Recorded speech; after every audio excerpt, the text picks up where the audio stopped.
Muchas gracias por su colaboración. Daremos inicio al quinto encuentro iberoamericano sobre la aplicación de los conocimientos de las ciencias básicas y sus interrelaciones en la práctica clínica, con la conferencia titulada De la teoría a la acción ante problemas de salud en contextos interculturales, dictada por el doctor Luis Alberto Vargas Guadarrama y la maestra Mariana Isabel Valdés Moreno. A continuación les voy a compartir una breve reseña curricular de nuestros conferencistas. El doctor Vargas Guadarrama es médico cirujano por la UNAM, antropólogo físico por la Escuela Nacional de Antropología e Historia y doctor en biología, especializado en antropología por la Universidad de París, investigador titular en el Instituto de Investigaciones Antropológicas de la UNAM, impartió durante 23 años los contenidos de antropología de la salud, de la materia Historia y Filosofía de la Medicina en la Facultad de Medicina de la UNAM, profesor y tutor en posgrados de antropología, antropología médica, estudios mesoamericanos, diseño industrial y otros.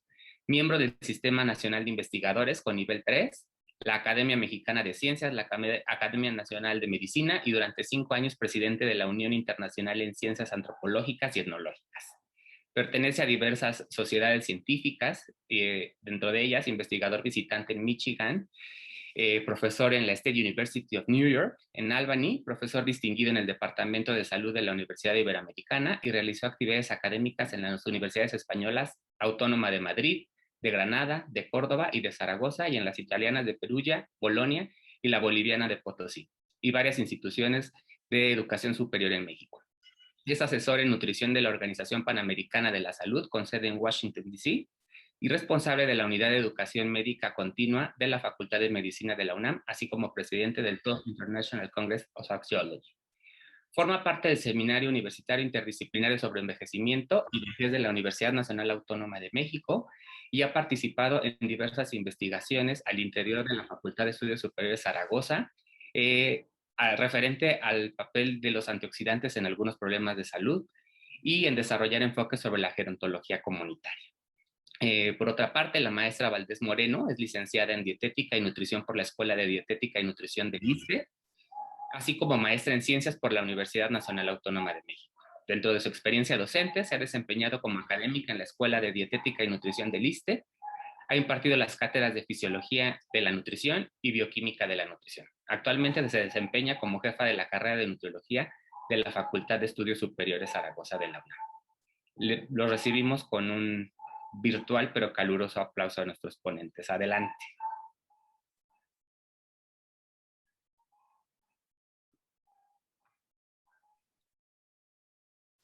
Hola, yo estoy ya aquí, soy el doctor Vargas. Doctor, bienvenido, muchísimas gracias. ¿Necesita usted algo, doctor?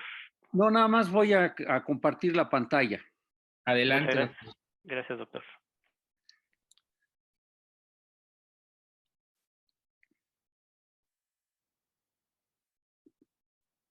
Permítanme un segundo. Sí, sin problema, doctor. Muchísimas gracias. Agradezco mucho al doctor y a la doctora Mariana que estén con nosotros. Hemos establecido un diálogo con el doctor Luis, siempre muy generosos ambos, y ahora interactuando por la virtualidad. La última vez que yo me encontré con el doctor Luis fue en el Palacio de Medicina, en alguna actividad con algunos colegas. Y bueno, muchísimas gracias, doctor. Adelante, ya podemos ver su presentación. ¿La imagen? Sí, gracias, doctor. Adelante. Ya se ve, doctor, adelante.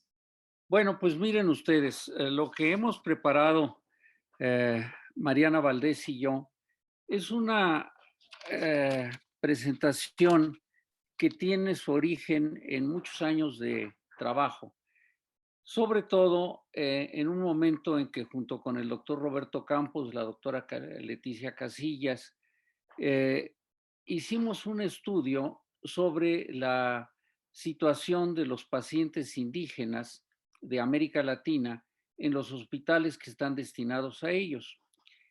De ahí nos surgió algo que creo que les va a ser interesante para ustedes, que es lo siguiente.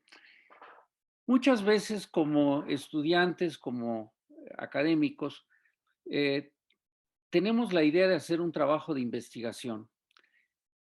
Por ejemplo, un caso muy concreto son las tesis y nos preguntamos, bueno, ¿qué puedo investigar? Es decir, ¿qué cosas hay que pueda yo investigar?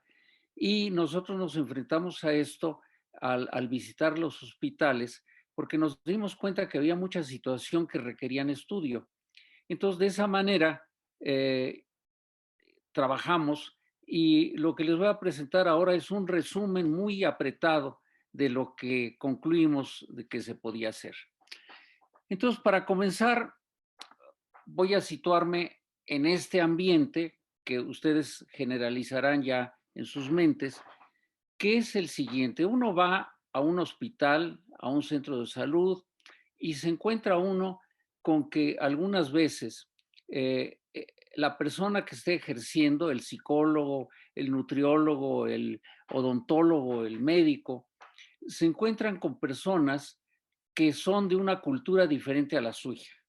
Es decir, por ejemplo, en mis años de estudiante de medicina, al pasar por el Hospital General, de momento me encontraba yo que había personas encamadas o en la consulta externa que no hablaban español y que yo tenía que comunicarme con ellos o que me llegaban con conceptos que para mí en ese momento eran inentendibles. Es decir, voy a usar un caso muy común ligado con lo que va a ser el final de la presentación, que es cuando se trata de hablar de la alimentación. El paciente o la paciente llegaba y me decía, es que esto no lo puedo comer porque es frío. O me dijeron que para la enfermedad que tengo había que tomar comidas calientes. Y pues yo no entendía, yo pensé que era cuestión de ponerlas en la estufa y calentarlas, pero después ya me di cuenta que era algo muy diferente.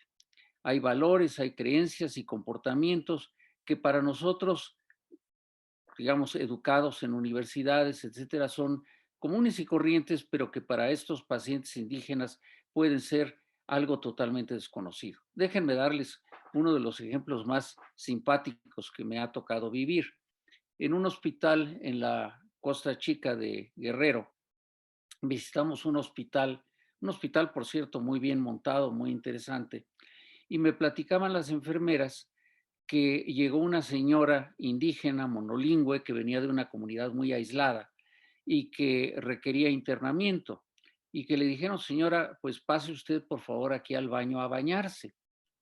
Pues la señora entró a un baño que estaba bien puesto, vaya, tenía su regadera, tenía lavabo, tenía excusado, y les llamó mucho la atención a las enfermeras que pasaban por ahí escuchar que se tiraba agua, mucha agua, y no entendían de qué se trataba. Cuando abrieron la puerta, se dieron cuenta que la señora nunca había visto una regadera, nunca había visto un excusado, nunca había visto un lavabo. Y le dijeron, báñese, la señora entró a bañarse, como lo hacía en su comunidad, probablemente en el río, y lo que estaba haciendo era algo que nos dejó a todos muy inquietos, porque lo que hacía era que echaba agua al excusado, veía que ahí salía agua, tomaba una jícara y con el agua que salía del excusado, con eso se bañaba. No tenía idea de que era una regadera, no sabía que había agua caliente. Esto les muestra a ustedes con un ejemplo, digamos, vivido, pero muy interesante cómo los pacientes pueden tener ideas muy diferentes a las nuestras. Entonces, esto, como les digo, está basado en lo que hicimos Roberto Campos, Adriana Ruiz Llanos, Leticia Casillas y yo en algunos hospitales latinoamericanos. Entonces, vamos a plantearnos primero qué cosa entendemos por un problema. ¿Qué cosa es un problema? Bueno, pues la definición, digamos, habitual de lo que manejamos todos los días son algo que nos dificulta llegar a un fin. Es decir, por ejemplo, yo digo, tengo un problema porque me caí, me duele la pierna y no puedo caminar. Bueno, pues es un problema. Pero un problema también puede ser algo más, digamos, más relacionado con otras cosas. Los pacientes no vuelven al hospital. Los pacientes se quejan de que no se les da la atención adecuada. Y en este caso, cuando estamos trabajando con comunidades diferentes a nosotros culturalmente, lo que ocurre es que lo que estamos buscando es que a estas personas se les puedan solucionar los problemas de salud que tienen, sean o no enfermedad. Por eso les llamo problemas de salud. Puede ser una situación que sea una enfermedad, una tuberculosis, pero también puede ser un problema que no es enfermedad, como por ejemplo atenderse de un parto. Es decir, eso no es una enfermedad. Y lo que buscamos es hacerlo con alta calidad técnica, con calidez, es decir, con afecto, con cariño, y que estén satisfechos y que esto esté ocurriendo en un contexto intercultural. Otra manera de definir esto es la pregunta o proposición dirigida a averiguar la manera de obtener un resultado a partir de algunos datos conocidos. Y esto es realmente lo que hacemos en el mundo académico. Tratar de identificar problemas posibles de resolver y lograr nuestro agrado, es decir, nosotros quedar satisfechos por haber realizado lo adecuado y porque esto además satisface a las personas a las que buscamos atender y en el caso concreto sus problemas de salud. Es decir, por ejemplo, también de mi experiencia muy temprana en la carrera de medicina, trabajábamos en una comunidad indígena y el problema que ellos habían detectado y que nosotros comprobamos rapidísimamente es que no tenían un abasto higiénico de agua potable. Entonces, el problema era cómo dotarlos de agua potable. Entonces buscaron soluciones. Pero entonces, aquí quiero introducir un concepto o unos conceptos que creo que para los que estén en ciencias de la salud les pueden parecer novedosos. Cuando uno acude a consulta con el odontólogo, con el psicólogo, con quien quieran ustedes, nosotros lo que hemos detectado es que debemos entender que lo que lleva a consulta son tres cosas que son muy parecidas, pero que son diferentes y que hay que tomar en cuenta. Primero, el problema de salud. Segundo, cuando existe la enfermedad. Y tercero, lo que siempre existe, que es el padecimiento. Entonces, un problema de salud es lo que yo veo, siento, vivo en relación con cómo funciona mi cuerpo, cómo está físicamente mi cuerpo y que se sale de lo acostumbrado para mí, por ejemplo, con la edad o con relación a los demás y que me hacen buscar quien me atienda, quien me lo resuelva. Por ejemplo, ahí tienen ustedes, eh, tengo, por ejemplo, ahora con el COVID, voy subiendo las escaleras, me falta aire, tengo tos, entonces tengo un problema de salud. Ahorita no sé qué es, pero tengo esto. O me corté un dedo, o se me está cayendo el pelo, o tengo mucha comezón, es un problema de salud. Hasta ahorita no sabemos de qué se trata, pero es algo que yo percibo y que me hace sentir, interpretar que necesito consultar a alguien para que lo resuelva. Los problemas de salud, como digo, pueden ser o no estar causados por la enfermedad, pero los interpretamos nosotros porque afectan nuestra estructura física, nuestras emociones o la vida social. Por ejemplo, vean esta chica cuya foto pongo ahí. A todos nos parecerá que la chica tiene nariz grande. Ahora, esto puede para ella o no ser un problema de salud. Es decir, si esta chica se siente satisfecha con su nariz porque siente que es atractiva y claro, a muchas personas una nariz grande les puede parecer muy atractiva, que bueno, les cito el caso ya como una persona mayor de una famosa artista norteamericana, Barbara Streisand, que justamente el ser narizona le ha servido para hacer una carrera brillante como cantante, como actriz, y ella presume de su nariz. Pero si para esta chica la nariz la hace sentirse que es fea, que no es atractiva, que no se parece al resto de su familia, bueno, pues para ella esto será un problema de salud. Pero sin embargo, si examinamos esta nariz, a lo mejor esta nariz no tiene nada patológico y decimos no tiene un problema de salud. Pero, por ejemplo, aquí ven ustedes cómo ya la enfermedad es otra cosa. La enfermedad es lo que hace cada cultura y juntamos en esto cuáles son los problemas de salud que se juntan, que se van pareciendo por su manifestación, que sabemos cuál es su causa, cómo se manifiesta, qué signos y síntomas ocasionan y, si nos vamos más profundamente, qué lesiones los están causando o qué lesiones son su consecuencia. Es decir, por ejemplo, aquí pongo un ejemplo antiguo en estas dos imágenes. Tenemos ahí una imagen clásica de historia de la medicina, que es el paciente inglés en un barco que está sintiéndose muy mal, que está sangrando de la boca, que se le están hinchando las encías y que se sabe por experiencia que tiene escorbuto. Bueno, en ese momento, cuando se hace este trabajo por los ingleses, ellos sabían que estas personas se podían morir, que tenían mucho dolor, que estaban muy mal.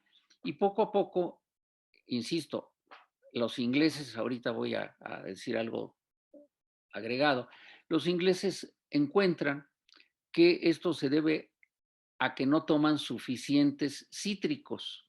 No sabían que los cítricos tenían vitamina C, pero se encuentran que si les dan cítricos, esos pacientes mejoran. Entonces, la Armada inglesa comienza a llevar limones, o lo que ellos llaman limas, en sus barcos, se los dan a los marineros dosificados, pequeñas cantidades cada día, y se evita el escorbuto. Bueno, les paso un dato interesante. Esto, 150 años, ya había sido descubierto en México. En una de las excursiones para explorar la península de Baja California, se dan cuenta de que los marineros también están muy graves con escorbuto. Algunos de ellos bajan a tierra frente a Manzanillo, en unas islas que hay frente a Manzanillo, encuentran una fruta muy mexicana, la pitahaya, comienzan a probar la pitahaya en el mismo campo, es decir, donde se están creciendo, y se sienten mejor inmediatamente, se les quita la molestia. Se llevan la pitahaya al barco, se la dan a los marineros y se dan cuenta que los marineros mejoran y eventualmente se curan. A la derecha tienen ustedes otra imagen, tienen una nariz ya diferente a la de la muchacha anterior. Es una nariz que está teniendo cicatrices y que realmente va a dejar a esta persona, digamos, en términos cotidianos, muy fea. Bueno, pues este señor que tiene ahí a su nieto, que lo quiere mucho, etcétera, pues probablemente sí consultaría porque tiene lo que se llama un rinofima y sí buscará atención médica para resolver el problema. Bueno, entonces tenemos problemas de salud que a veces es enfermedad, a veces no es enfermedad. Pero lo que siempre existe es lo que llamamos el padecimiento. Es decir, es la manera en que cada uno de nosotros vive, interpreta y responde ante sí mismo, ante los demás, con relación a este problema de salud. Por ejemplo, si yo en este momento comenzara a sentir falta de aire, comenzara yo a estornudar mucho, a toser mucho, pues podría yo pensar que es una gripa común y corriente, pero también puedo pensar que es la enfermedad por el virus actual y se volvería esto un problema porque yo podría comenzar a pensar, bueno, me voy a morir, voy a tener que hacer que me internen, probablemente me vayan a intubar y yo construyo un padecimiento, pero si voy con el médico y me dice, no, tú tienes una vulgar gripa, no tienes ninguna manifestación en laboratorio de que tengas la enfermedad por el virus actual, pues quedo muy tranquilo. Entonces el padecimiento es algo diferente. Ahora, para atender estos problemas de salud, según Bourdieu, nosotros tenemos una serie de recursos que no son solo para la enfermedad o para problemas de salud, sino para toda nuestra vida, que son estos que él llama capitales, es decir, el capital biológico, es decir, cómo es mi cuerpo. A lo mejor yo tengo un cuerpo muy resistente a las infecciones, a lo mejor yo padezco mucho de la piel o tengo gripas con frecuencia. Tengo un capital económico, que son aquello que puedo usar para pagar servicios, entre ellos la atención médica, pero al mismo tiempo tengo una cultura, conocimientos y creencias que modulan mi comportamiento. Y tengo un capital social, es decir, por ejemplo, si yo me enfermo y vivo solo y me tengo que internar porque tengo el COVID, pues dependerá mucho quién me ayuda, quién me lleva al hospital, quién me va a atender, quién va a comprar los medicamentos que hagan falta. Tengo familia, no tengo familia, tengo amigos, etc. Y luego el otro capital es el simbólico, que es un poquito más difícil de entender, pero es cómo los demás me perciben a mí. Es decir, ustedes ahorita me están viendo a través de la pantalla y están teniendo una idea de quién soy yo. Es decir, entonces, para ustedes ahorita me están calificando, están interpretando cómo soy yo en función de cómo hablo, de lo que ven ustedes en mi entorno, de la imagen de mi cara en la pantalla, etcétera. Bueno, entonces, el padecimiento, lo que nos interesa mucho entender es que abarca todos esos componentes de la persona, lo biológico, lo psicológico, lo sociocultural, incluyendo todos mis capitales, las creencias, sentimientos, emociones, y vean ustedes cómo el padecimiento aquí representado puede ser como una piedra que tenemos encima. Entonces, lo que es muy importante es entender que estas situaciones de salud y otras, pero me voy a centrar en las de salud, alimentación, están enmarcadas en la cultura. Ahí les doy una definición muy larga de cultura, al que le interese, pues cópiela, pero les doy la más sencilla. Dice que la cultura es el ambiente que es hecho por la humanidad. Es decir, tenemos, la cultura tiene dos componentes, los componentes materiales, es decir, por ejemplo, la computadora desde la cual estoy hablando es un producto de la cultura, lo es también mi teléfono celular, pero lo es también mi pluma, lo es también el papel en que escribo, lo es también un plátano, porque eso es, digamos, aunque es natural, pues la cultura lo ha modificado. Entonces, el otro elemento que es muy importante es que dentro de la cultura, y aquí ya vamos centrándonos en nuestro tema, un tema fundamental es entender que cada uno de nosotros, a través de sus vivencias y de la cultura, ha creado lo que llamamos en antropología una cosmovisión, es decir, una manera en que de manera coherente combinamos nuestros valores, conocimientos y creencias de dónde vivimos y dónde está el universo. Para ejemplificar esto, puse estas dos imágenes. La primera les muestra a ustedes una persona y ven ustedes cómo se murió y cómo la mayor parte de nosotros, educados en una cultura judio-cristiana, pensamos y consideramos que tenemos un alma y que cuando nos morimos, esta alma sale de nuestro cuerpo y se va a algún lado.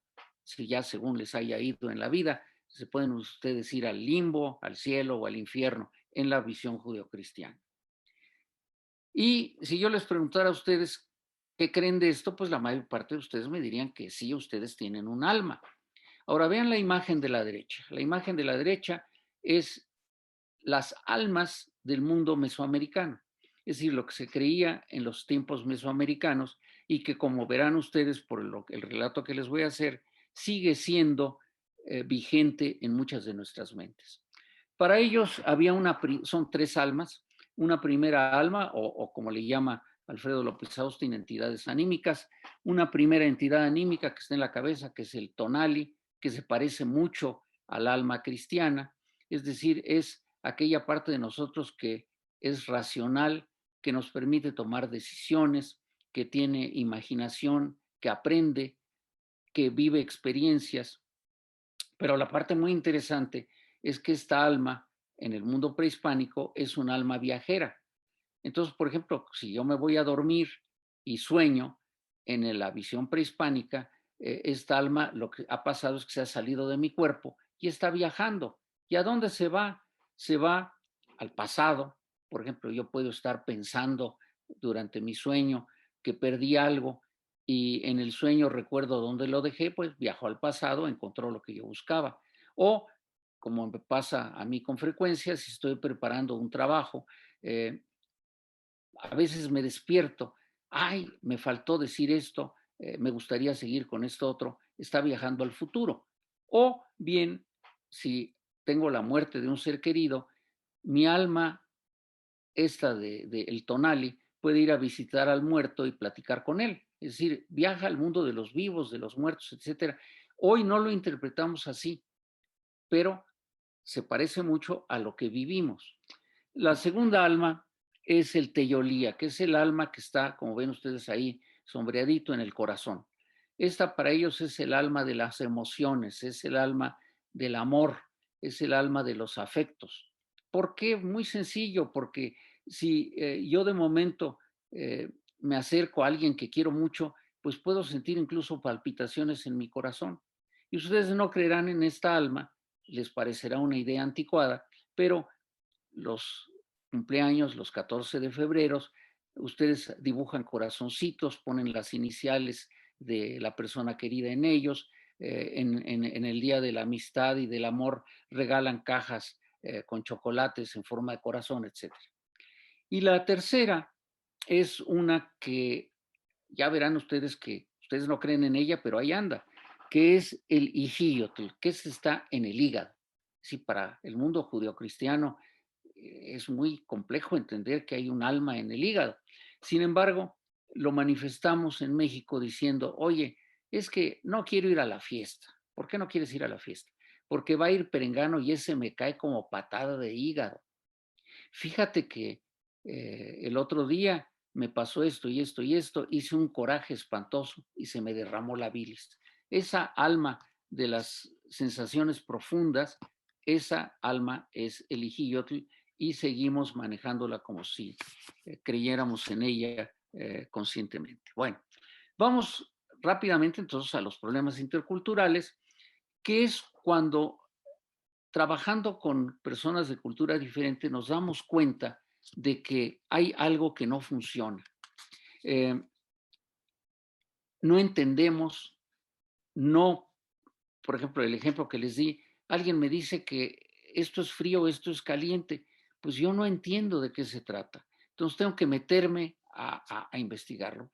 Y por ejemplo, aquí les muestro conductas que son frecuentes en la consulta intercultural, por ejemplo, de no entender que en una comunidad la señora que estamos atendiendo es una persona muy importante, porque es, por ejemplo, el ejemplo que les pongo arriba en el cuadrito, es la capitana de un grupo de danzantes y por lo tanto es una mujer de muy alta jerarquía, aunque la veamos pobre, aunque veamos que no habla bien el español o que simplemente no lo habla, y vamos y le comenzamos a hablar de tú, le decimos, sí, madrecita, no tiene hijos, pero la tratamos en un tono que para nosotros es muy cariñoso, pero para ella puede ser agresivo. El paciente llega y nos dice que lo estuvo a punto de vestirle un toro y que tiene susto. Y nosotros nos quedamos en las nubes. ¿Qué tiene que ver el toro? ¿Qué tiene que ver el susto con lo que él tiene? Bueno, pues el susto es una enfermedad bien conocida en la medicina tradicional mexicana y tengo que entender qué fue lo que le pasó a esta persona para que diga que tiene susto. No me adelanto en ello. O bien, por ejemplo, estamos atendiendo en un hospital indígena para indígenas y dan a luz las mujeres ahí y lo que buscamos es que no estorben los familiares y los mandamos afuera, les ponemos un horario para que vean a la mujer que ha dado a luz y no nos damos cuenta de que para ellos es muy importante estar junto a la mujer que ha dado a luz, que al nuevo niño lo conozcan los familiares, que lo vean. Y, por ejemplo, les comento un hecho del trabajo este que estoy reseñando. Cuando Roberto Campos le toca estar en un hospital, él iba a trabajar, no iba a atender pacientes. Lo llaman en la noche, las enfermeras le dicen, doctor, tiene usted que atender un parto. Oiga, no, pues yo no vengo a atender partos. No, pero le toca a usted porque el médico aprovechó que usted está aquí y se fue de parranda. Entonces va Roberto, atiende el parto, pero como Roberto entendía la cultura local, lo que hace es que cuando termina de atender a la mujer, se da cuenta que en la sala de espera, en el patio y afuera del hospital, estaba lleno de gente. ¿Por qué? Porque esta era una chica valiosa para la comunidad por alguna razón. Y Roberto lo que hace es esto, toma al bebé, así como en la película El Rey León, sale y se los muestra a todos. Y claro, la comunidad quedó encantada porque ya sabían que el niño estaba sano, que estaba completo, que era niña. Y por otra parte, que pues como es natural, todo el mundo le a encontrar parecido. Ay, mira, es que se parece mucho la nariz a las del papá. Sí, pero mira, tiene el pelo del color de la mamá, etcétera, ¿no? Son cosas que son para nosotros banales, pero que para la comunidad pueden ser muy importantes. por ejemplo, del trabajo, el señor que ven ustedes arriba a la izquierda es Roberto Campos, justamente. Roberto detectó un hecho que ahora está recibiendo mucha difusión en las televisión y en algunos periódicos. Él encontró que en este hospital en Campeche hacía muchísimo calor y en la sala de puerperio, donde estaban las mujeres que acababan de dar a luz, las tenían en camas, pero estas camas tenían encima un plástico y ustedes se imaginan que acostarse en una cama con un plástico, por eso puse ahí las tortillas, es como dormir en un comal.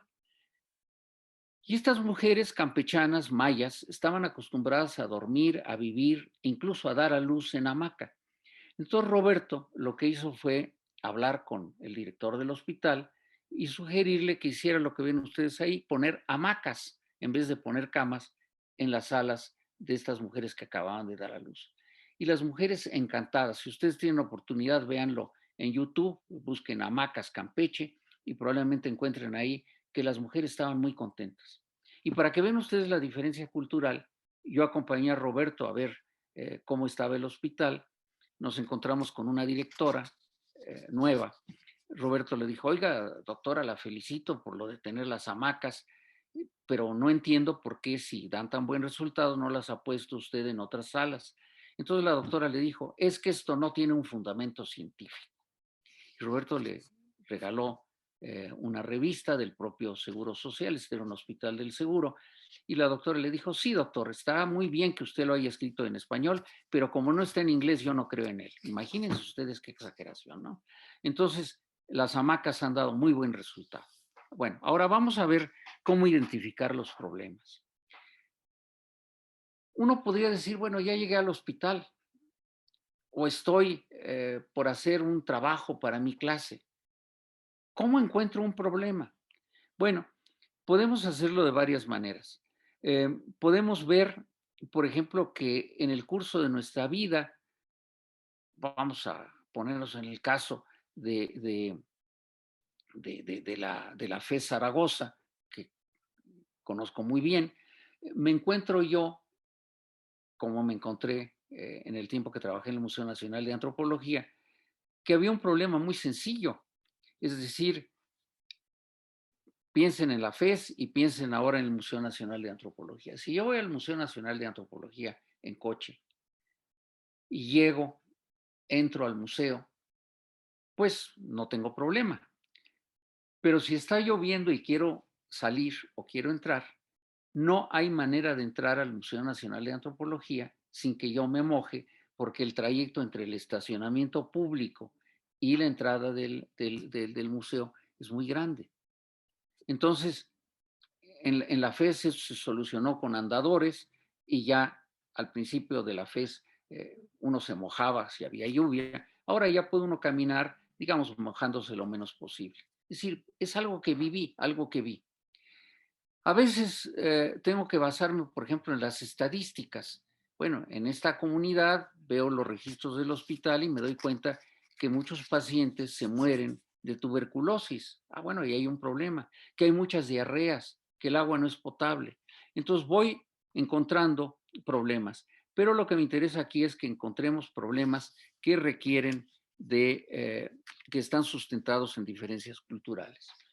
Entonces, por ejemplo, yo puedo identificar los problemas a través de mis vivencias.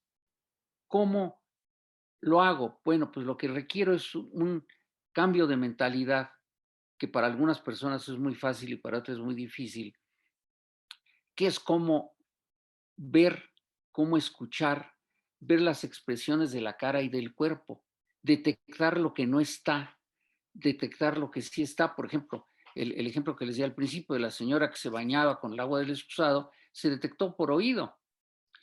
Ayer recibí un artículo muy interesante de cómo con el uso de mascarillas en la consulta médica se pierde la capacidad de ver la expresión de la cara de los médicos y ahora en algunos casos lo que están haciendo ya para la consulta de personal de la salud con sus pacientes en Estados Unidos es ponerles mascarillas, pero que tienen plástico en esta parte y que de tal manera que se puede ver la expresión de la cara. Es decir, si yo encuentro, en este estudio lo que hicieron es que analizar al mismo médico dándole consulta a pacientes con mascarilla transparente y con mascarilla no transparente y ver qué tanto entendía el paciente de las indicaciones que le daba el médico. Y mejoraba mucho si le veía la cara, porque con la cara expresamos cosas. Pacientes que abandonan los tratamientos, que no regresan a consulta, son cosas que tenemos que ver. ¿Por qué esta señora no volvió a consulta? A pesar de que tiene diabetes, que le dije que aquí le íbamos a dar los medicamentos, ¿por qué no volvió? ¿Por qué no quedó satisfecha? Bueno, por ejemplo, algo que nosotros detectamos en uno de los hospitales, los pacientes dejaban sistemáticamente ciertas cosas en la charola de la comida. Y una de estas cosas, para nosotros como urbanos, nos parecía muy curiosa. Lo que nos dejaban era la gelatina. Uno podría decir, bueno, pues a ver, si la gelatina es dulce, es sabrosa, ¿por qué la dejan? Pues simplemente porque no sabían qué era, no tenían la costumbre de comerla. En cambio, en este hospital, lo que abundaba y que le gustaba mucho a los pacientes, pero que los responsables del hospital no habían visto, es que afuera había una gran cantidad de mameyes, que eran una fruta de temporada que les gustaba a los pacientes, pero como no estaba en las normas de la Secretaría de Salud, pues no les daban mameyes, que era simplemente tomarlos, ponerlos en la mesa y dárselos a comer, ¿no? Entonces, uno ve los problemas de formas diferentes. La otra, que es muy de antropólogo, es la observación participativa. Es decir, por ejemplo, ustedes están en una facultad universitaria, están viviendo todos los días la vida ahí y ustedes se van dando cuenta porque son ustedes participantes de la vida, pero al mismo tiempo son ustedes observadores. Van viendo lo que está pasando, van anotando y se dan cuenta. Voy a poner un caso que es muy común en las instalaciones universitarias, que hay robos. Y entonces uno puede irse dando cuenta de que están entrando a la facultad personas que no son de ahí y que son los que van a buscar que roban. Es decir, entonces es muy fácil decir, ahí estos estudiantes son unos tales por cuales. Y encuentra uno que no son los estudiantes, sino que son personas que vienen de fuera. Esto lo hemos vivido mucho en Ciudad Universitaria y bueno, se han tenido que hacer controles para que ya no puedan entrar. Eso se logró muy bien en la FES en el pasado. Pero lo sé porque lo observo, porque veo, por ejemplo, que alguien se está descolgando por una barda, porque alguien sale corriendo y se lleva algo y lo avienta por la barda y alguien lo recoge del otro lado. Es decir, esto es observar y participar. Entonces, en el caso de la consulta, pues si yo me doy cuenta que el paciente me dice que tal alimento es frío o caliente, pues ya tengo una idea. Luego podemos hacer ya en campo, lo que ven ustedes aquí, grupos focales, que es donde ya lo que hacemos es reunir a un grupo pequeño que platiquen y que nos digan lo que ellos ven. Por ejemplo, esto yo lo utilicé justamente para entender que era frío y caliente. Reuní a un grupo así, nos sentamos, íbamos mi esposa y yo, platicamos y les fuimos preguntando, a ver, por ejemplo, la papaya, ¿es fría o caliente? Ah, pues unos decían que era fría y otros que era caliente. Bueno, ¿y por qué? Pues por esto y esto y esto. Y entonces ya pudimos ir llegando a cuáles eran los criterios por los cuales se clasificaba una fruta como fría o caliente, sin que esto estuviera en ningún libro, sin que fuera una tradición conocida de todos, pero nos pudimos dar cuenta que había maneras de hacerlo. Y esto es algo que estamos en un momento de la vida en que está ocurriendo y que podemos aprovecharlo, lo que llamamos experimentos no planificados. Es decir, por ejemplo, en el principio de la pandemia, justamente con estudiantes de la FES, yo no pensé el tiempo que podía durar la pandemia ni nada. Me tocaba hacer el examen de la materia y se me ocurrió pedirles que, yo siempre hago exámenes muy raros, les pedí que por favor explicaran cómo había afectado, estábamos en las primeras semanas de la pandemia, cómo había afectado la pandemia su alimentación. no lo hice pensando en poder obtener datos valiosos, sino yo quería que aplicaran lo que habíamos visto en clase a cómo había afectado la pandemia a su alimentación. Bueno, resulta que sin quererlo salió una información muy valiosa de cómo habían resuelto el problema diversificando su manera de compra, haciendo que solamente una persona de la familia, que siempre la mamá, fuera la que comprara. Usaron mucho más el maíz, sobre todo la masa de maíz, para preparar alimentos baratos en la casa. Hubo quien sacó digamos, del trasto del cuarto de los trebejos un comal y un brasero, y entonces comenzaron a preparar alimentos hechos en casa, de los cuales normalmente se compran fuera. Entonces me salió ahí un experimento no planificado que desde luego no he publicado, pero que sí, con autorización de los alumnos, he presentado en alguna plática. Entonces, por ejemplo, en una comunidad nosotros encontramos que la comunidad A era una comunidad muy armónica, que los hombres no bebían mucho alcohol, que estaban planificando sus compras, y nos dimos cuenta de que este grupo había sido afectado por misioneros protestantes, y en cambio los católicos no seguían las normas de los protestantes, y su situación era peor. Bueno, pues la solución no consiste en hacer a todos protestantes, ¿no? Sino, por ejemplo, encontramos que había algo muy importante, que era la influencia de las esposas para que ellos cambiaran su conducta. Bueno, entonces esto nos lleva, y ya estoy viendo que sí termino a tiempo, nos lleva a lo que llamamos problematizar. Si ya detecté el problema, ya me di cuenta, por ejemplo, voy a usar un ejemplo de alimentación para ser congruente con lo que sigue por parte de Mariana. Lo que yo me encuentro es que los pacientes no comen ciertas cosas que se les ofrece y se quejan de cosas que no les llegan. Por ejemplo, en los hospitales para indígenas, los pacientes se quejaban de que se les mataba de hambre.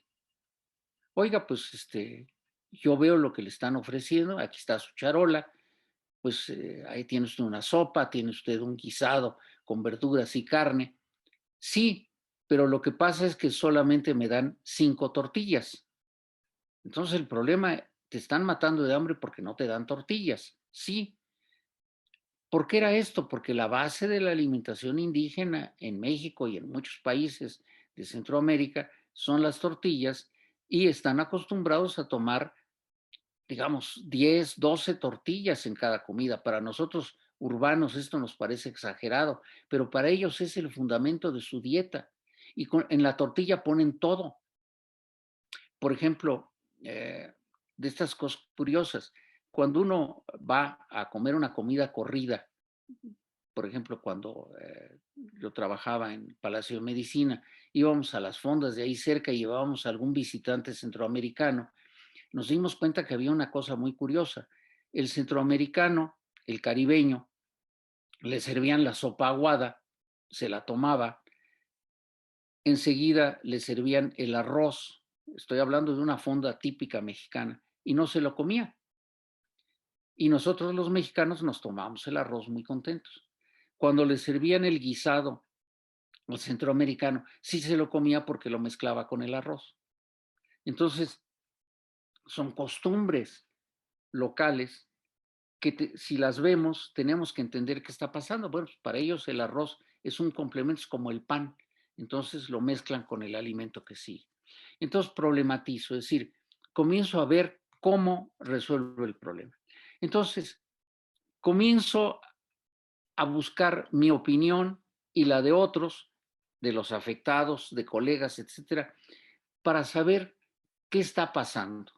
Y entonces, en general, lo que nos funciona muy bien es que solos o acompañados hagamos una lista con los puntos de vista de todos. A ver, aquí el 90% de los pacientes me dice que el problema de que los dejan con hambre es que no les dan tortillas. Bueno, pues el problema son las tortillas. Y en el caso de las tortillas ya llegué al núcleo o eje del problema.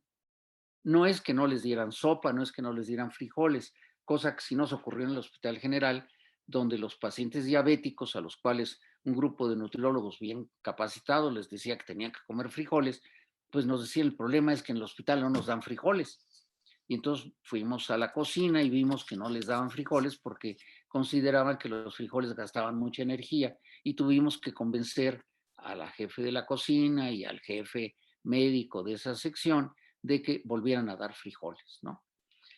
Puede ser que no haya agua potable, que no hay un camino, que no hay internet, que hay animales enfermos, que no hay vacunas, que el personal falta mucho. Por ejemplo, esto es muy común en estos hospitales para indígenas, es que el médico que debía estar aquí diario no viene.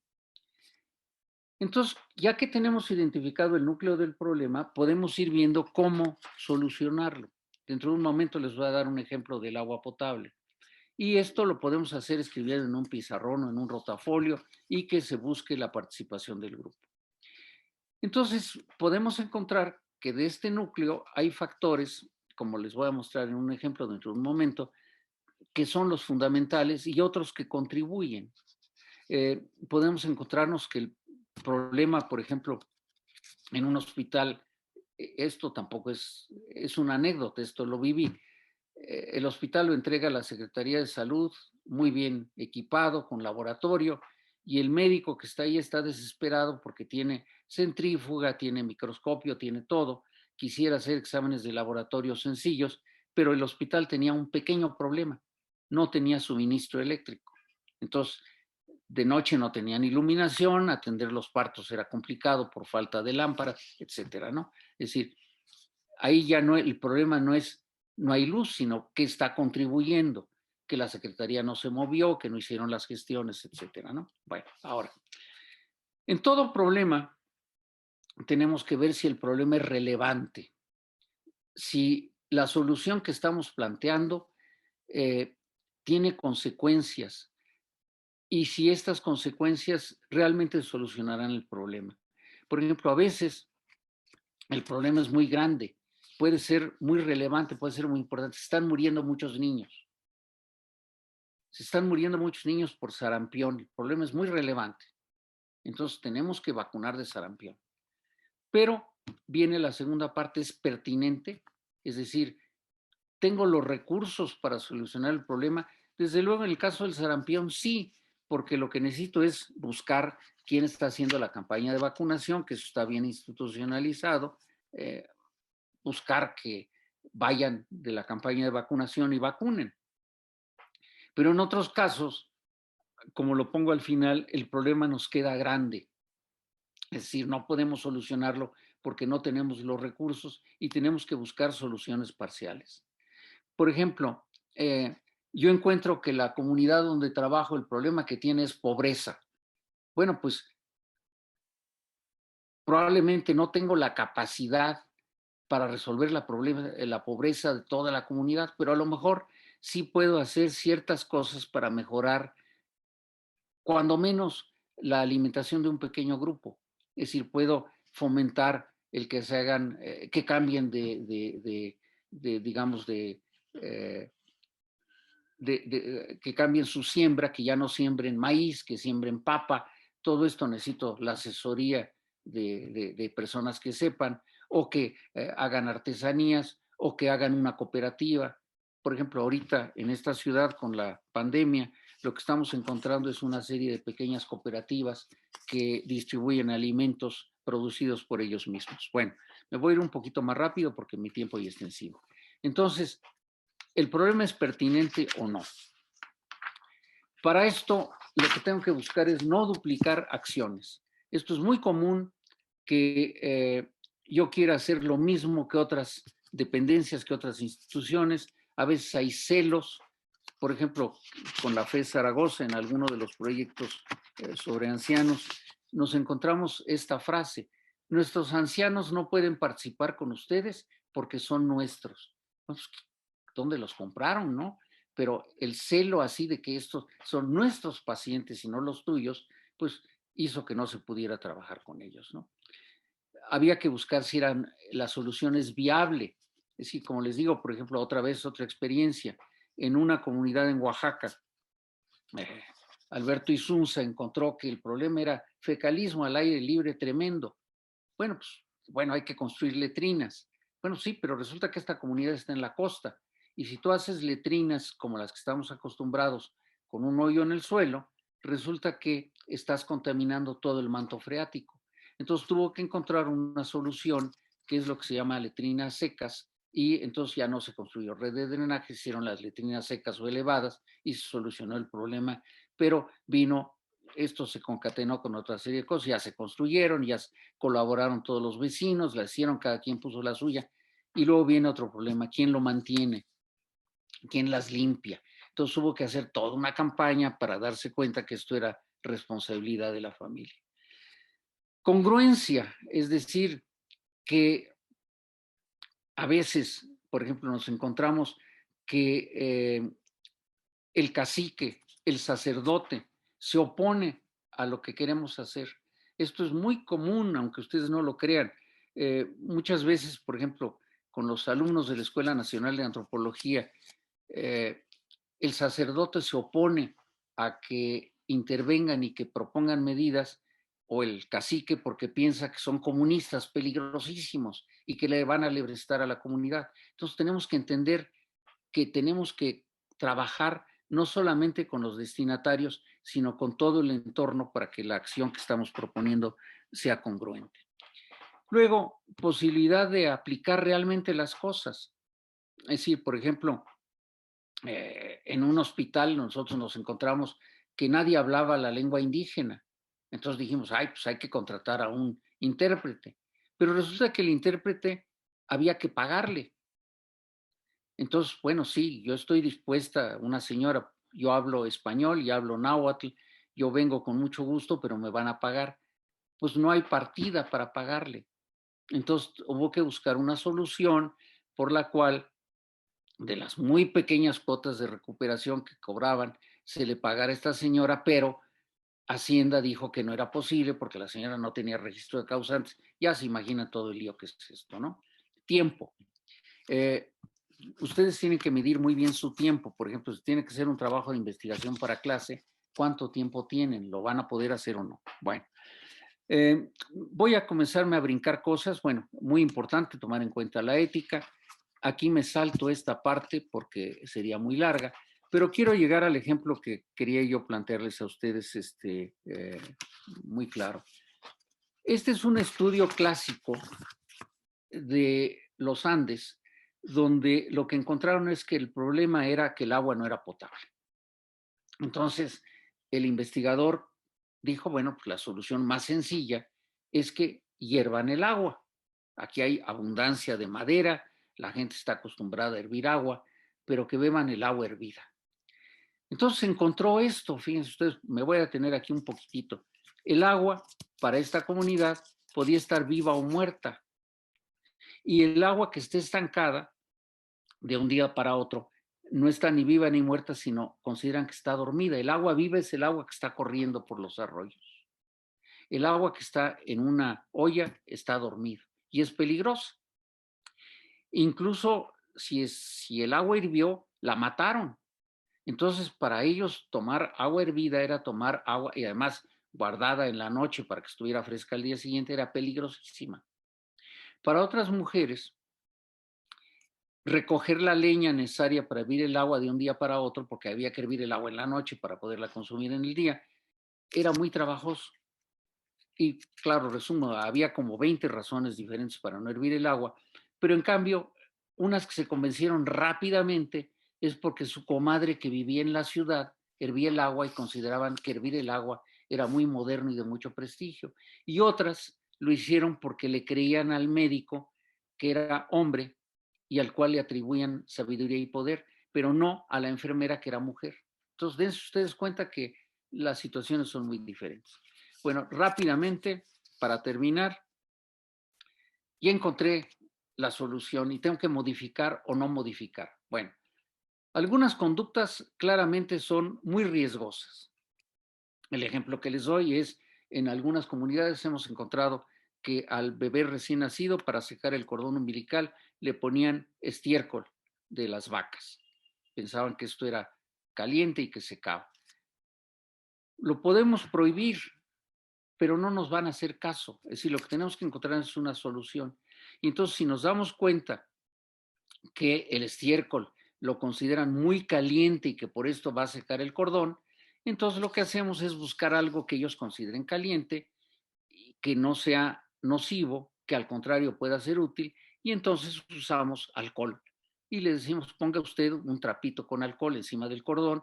Sabemos que el alcohol deshidrata también. Ahora que están de moda los geles, póngale gel. La gente sabe que el gel limpia, que evita infecciones y lo aceptan de buen grado. Segundo, la comunidad hace algo que nos parece extraño a nosotros, pero que no es ni bueno ni malo.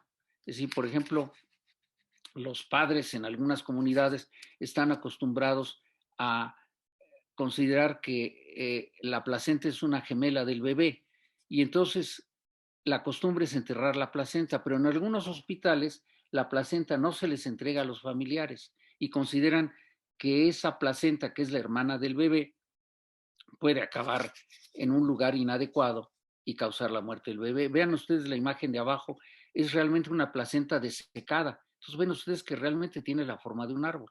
En una comunidad oaxaqueña, por ejemplo, lo que hacían las familias era poner la placenta en una caja de cartón. El papá se subía al árbol más alto que encontraba, la amarraba ahí y buscaba con esto que el niño viviera mucho tiempo. Pues esto no hay que prohibirlo, no hace daño a nadie. Pero en cambio, por ejemplo, lo que podemos encontrar es algo que a nosotros nos molesta, pero que puede ser útil si lo sé entender. Y me refiero en este caso a el uso de curanderos para hacer limpias. Ahí está funcionando el efecto placebo, que ha sido muy bien estudiado en la FES Zaragoza, y simplemente a través de la sugestión, el uso de curanderos puede ser muy útil. Esto con Roberto Campos lo hemos hecho en el caso en el primer terremoto. Recomendamos el uso de curanderos para tratar el susto de las personas que habían vivido el problema y fue muy exitoso, incluso nos hizo estar en el History Channel, salimos ahí en Estados Unidos porque era una solución novedosa. Bueno, con esto yo termino para darle tiempo a Mariana, pero espero que, aunque sea de manera muy desilvanada, esto les haya dado a ustedes una idea de qué poder hacer en algunos casos. Ya no cito estos ejemplos, ahí hablo de las limpias, etcétera, y le pido a Mariana que ya esté lista para intervenir. Entonces ahora vamos a hablar ya de una situación concreta que ha preparado Mariana Valdés Moreno, que como ustedes saben es la coordinadora de la carrera de nutriología. Entonces, Mariana, te dejo, tengo aquí las imágenes, yo las voy pasando. Muchas gracias, doctor. Buenos días. Gracias a los organizadores del evento, a la FES y a usted, doctor Vargas, por esta oportunidad, por este espacio. Yo quiero compartir algunos ejemplos muy puntuales sobre situaciones que, como ha mencionado el doctor, encontramos, pero en este caso desde mi experiencia en la práctica nutriológica.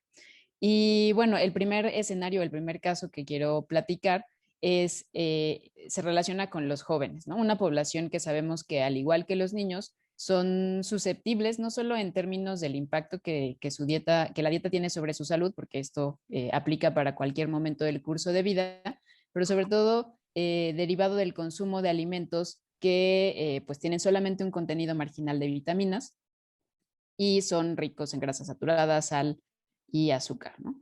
Y no solo son vulnerables en este sentido, este grupo de población, sino que también son vulnerables al bombardeo que reciben por parte de las redes sociales sobre los estereotipos de cómo se ve una persona sana, una persona, a lo mejor se dice así, fit, ¿no?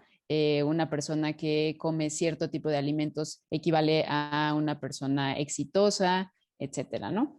Incluso el mismo estereotipo en el caso, por ejemplo, de quienes estudiamos nutrición o nutriología, lo que se espera, ¿no? Ese estereotipo de un nutriólogo o nutrióloga.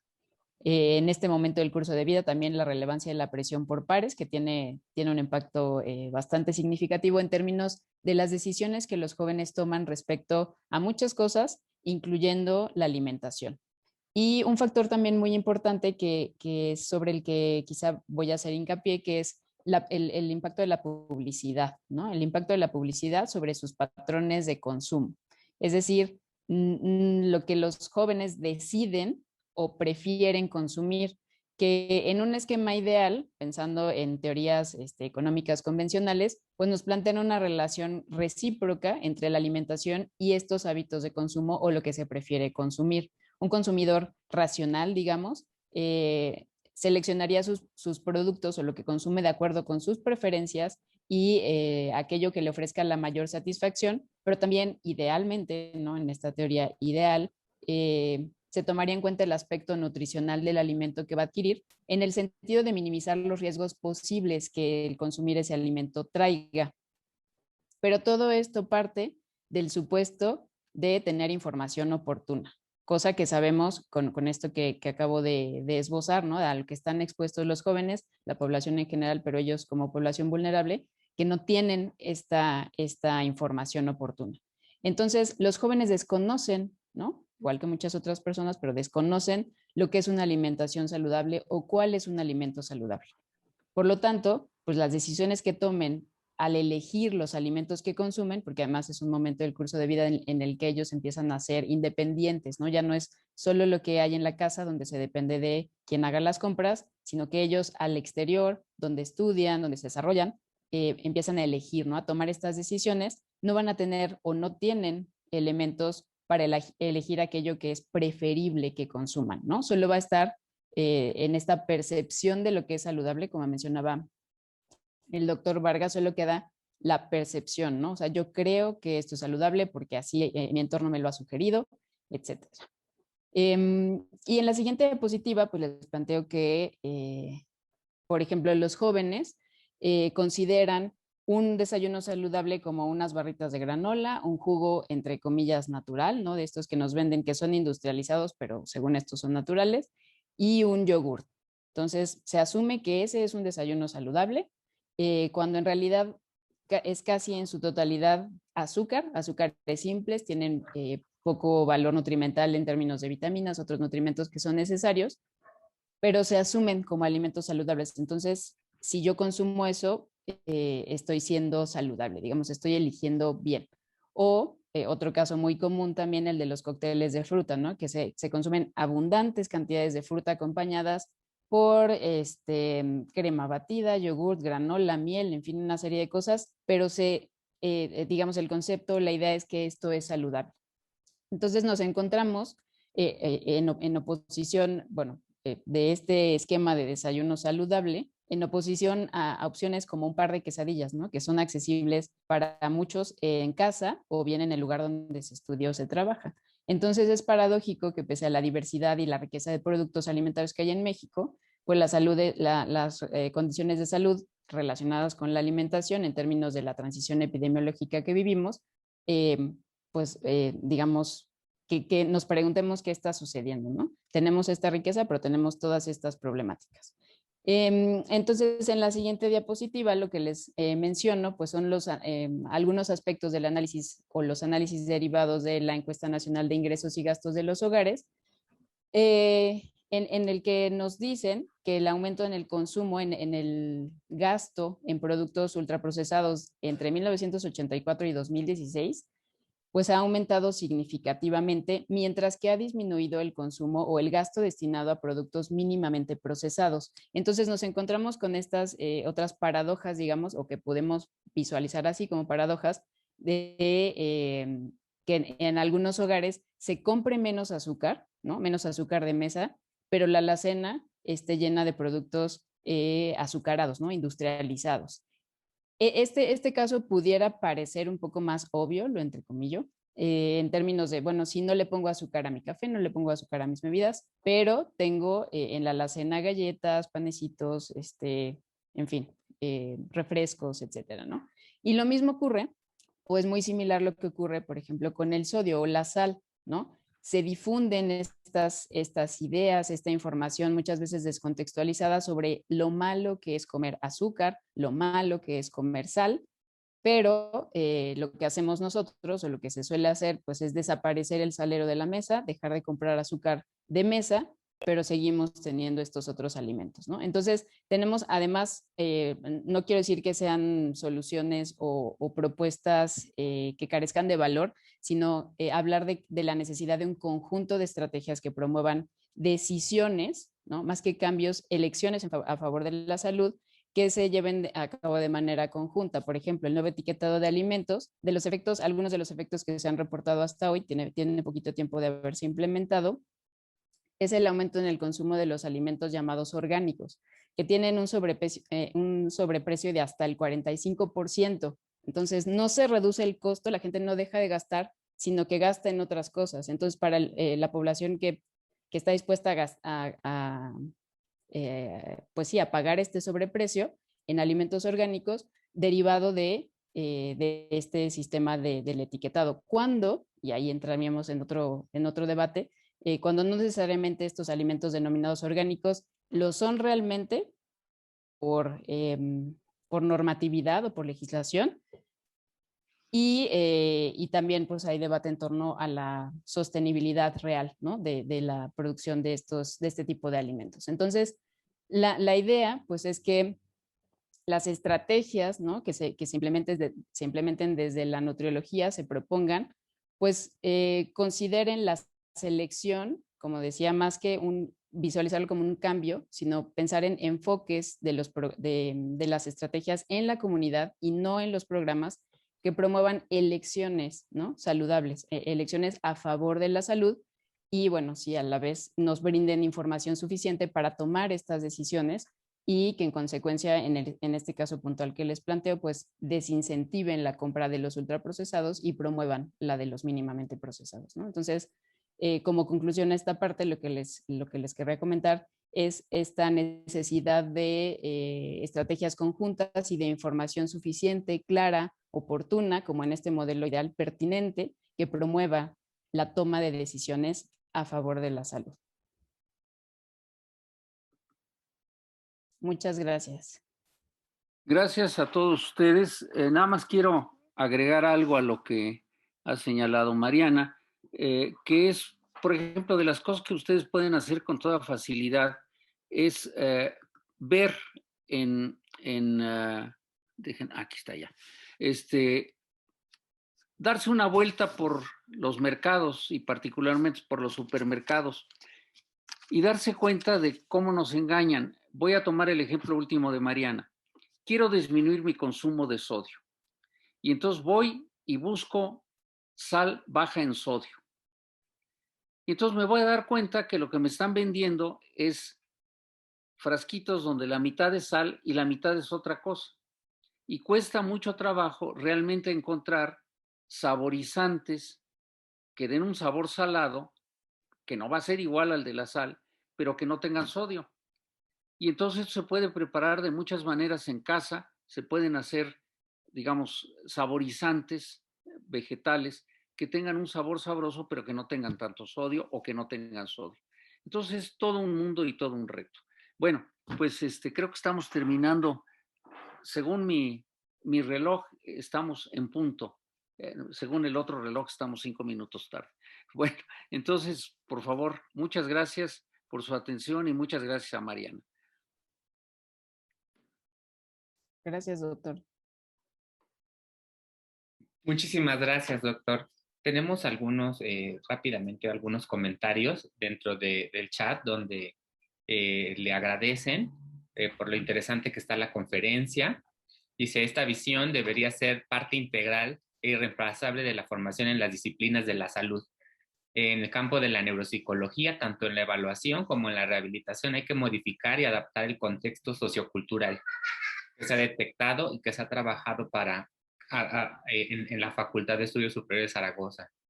Otro comentario nos dice, excelente presentación, didáctica, novedosa y acorde con los orígenes de la facultad y de la práctica comunitaria, eje de la formación profesional del cirujano dentista. Sí, y a manera personal, Doctor, agradecerle por lo enriquecedora de la plática y sobre todo, como bien mencionaban algunos de los asistentes, recuperar esta parte de poder abordar el proceso de salud de enfermedad de una forma más integral, más allá de lo que siempre per se quienes estamos formados en el campo de la salud pareciera ser un tanto cuadrado, ¿no? Dejamos de lado todos esos aspectos que nos mencionó desde la sociología, la antropología, la etnografía, y que, como bien decían, la formación del cirujano dentista en la FES Zaragoza va orientada hacia un modelo más integral, que evalúa estos determinantes del proceso de salud de enfermedad, que en conjunto hace que lo abordemos de una manera más amplia. Doctor, muchísimas gracias. No sé si el doctor José Antonio tiene algo más que comentar. Bueno, pues primero agradecerle a la maestra Mariana, al doctor Luis, desde luego Luis Alberto, sus aportes. Y yo hacer una pregunta a los dos, justamente por este encuentro, doctor Luis Alberto y maestra Mariana. En este esfuerzo que se está realizando y en los retos que ahora con el confinamiento, y en algún momento espero conocer el estudio del doctor Luis Alberto sobre los alimentos en este confinamiento y justamente recuperar nuestras propias prácticas y nuestras tradiciones. Doctor Luis y maestra Mariana, hablando de diseño curricular y hablando del papel de la universidad y este camino para justamente crear puentes entre las diferentes disciplinas, ¿han pensado ustedes vincularse no solamente con la FES, sino también en el Instituto de Investigaciones Antropológicas y otros más, para un replanteamiento y vincular estos elementos de nuestras raíces, nuestra cultura, en lo que nos depara? No sé si pueden hacer algún comentario, se los voy a agradecer. Mariana, por favor. Gracias, doctor. Sí, pues es grato escuchar esa pregunta, doctor, porque el plan de estudios de la licenciatura en nutriología de aquí de la FES Zaragoza tiene justamente una relación muy importante. El plan de estudios surgió en conjunto, se trabajó en conjunto con el Instituto de Investigaciones Antropológicas, y uno de sus principales ejes es justamente el humanístico social. Es un plan de estudios interdisciplinario que me parece que es bastante innovador y que sí plantea estos vínculos con antropológicas. El doctor Vargas da clases a los alumnos de nutriología. Hay otras asignaturas en las que se han involucrado investigadores de este instituto, y que desde la coordinación de la licenciatura les puedo decir que sí es claro el impacto que tiene en la visión de los nutriólogos en formación, sobre todo, esta consideración de la salud no solo como lo químico, biológico, sino que va muchísimo más allá, que hay que conocer los contextos de las personas, las razones por las cuales toman estas decisiones en torno a su salud, desde la alimentación, desde la actividad física, lo social, lo cultural, lo histórico, en fin, todos estos aspectos sin aislar, ¿no? La alimentación como si comiéramos en automático. Entonces, podría decir de este plan de estudios que tenemos esa vinculación a lo largo de los 4 años, y que sí, pues no sé si el doctor Vargas quiere agregar algo en ese sentido como docente clave en ese eje de nuestro plan de estudios en nutriología. Bueno, pues desde luego, y creo que esto es, bueno, voy a ser políticamente incorrecto. Es decir, tuvimos la sorpresa de que la Facultad de Medicina lanzó también una carrera de nutriología. A mí me pidieron que evaluara yo este programa de estudios de la Facultad de Medicina y me opuse con bastante vehemencia, porque justamente lo que está pretendiendo la Facultad de Medicina es formar nutriólogos exclusivamente con una visión biomédica. Y el paciente necesita algo más. No es que la visión biomédica esté mal, al contrario, un fundamento científico es fundamental, pero entender que estamos tratando con personas es también sumamente valioso. Bueno, yo, como veo que el tiempo está encima, quiero aprovechar para hacerles ahora sí que literalmente un comercial, que es este que voy a mostrar ahora. ¿Sí se ve? Sí. Sí, doctor, lo estamos viendo bien, Cuadernos Ok. de Nutrición. Miren, esta revista tiene 40 años de estar saliendo. Algunos de ustedes, entre los nutriólogos, la conocen, pero esta revista está muy relacionada con otros campos de la salud. En ella tratamos de dar una visión justamente integral. Por ejemplo, ahí es donde estoy publicando lo del tratamiento del escorbuto en el siglo XVI en México, es XVII, que es impresionante. Y la revista tiene una circulación modesta y ahorita hemos decidido ya lanzarla en versión electrónica. Entonces, los invito a que la busquen en las páginas de internet y que la lean, la busquen y que entonces ojalá se suscriban y creo que les será muy valioso a todos. Bueno, pues con esto yo termino. Muchísimas gracias y pues aquí estamos para la próxima. Como les digo, mi vinculación con la FES Zaragoza creo que desde el inicio de la FES he estado metido ahí. Muchas gracias a todos. Pues un aplauso. Muchas gracias, Raúl. Muchas gracias, maestra. Y los invitaremos, desde luego, tenemos pensadas unas jornadas académicas y nos encantará tenerlos presentes siempre y cuando su agenda se los permitan. Pues un abrazo, muchas gracias a los dos. Gracias, Raúl. Ya están nuestros invitados siguientes. Un aplauso Un para aplauso ustedes, su virtual, generosidad. pero sincero para los ponentes. Muchísimas gracias por su participación.